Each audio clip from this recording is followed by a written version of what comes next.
தமிழில் கடந்த 2010ஆம் ஆண்டு வெளியான களவாணி திரைப்படத்தின் மூலம் ஹாலிவுட்ல அறிமுகமான நடிகை தான் ஓவியா.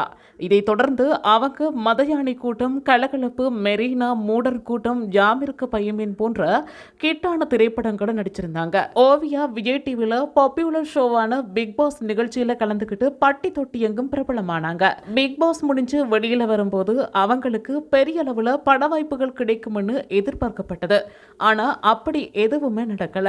சில படங்கள்ல நடிச்சு வந்த ஓவியா கடைசியாக ஜோகிபாவோட இணைஞ்சு பூமரங்கள் திரைப்படத்துல நடிச்சிருந்தாங்க. நடிகை ஓவியா அவரது இன்ஸ்டா பக்கத்துல ஆக்டிவா இருந்து கிளாமர் பதிவுகளை பகிர்ந்துட்டு வராங்க. சமீபத்துல மர்லின் மன்ட்ரோ லுக்ல எடுத்த கிளாமர் வீடியோவை பகிர்ந்து ரசிகர்களை தன்னோட பக்கத்துக்கு ஈர்த்திருக்காங்க. இப்போ விண்டேஜ் லுக்ல பிளாக் அண்ட் ஒயிட்ல எடுத்த வீடியோவை பகிர்ந்து அனைவரோட கவனத்தையும் ஈர்த்திருக்காங்க. இது போன்ற செய்திகளை உடனுக்குடன் அறிந்து கொள்ள தமிழ் பிளஸ் யூடியூப் சேனலை மறக்காம சப்ஸ்கிரைப் பண்ணுங்க, கமெண்ட் பண்ணுங்க, ஷேர் பண்ணுங்க.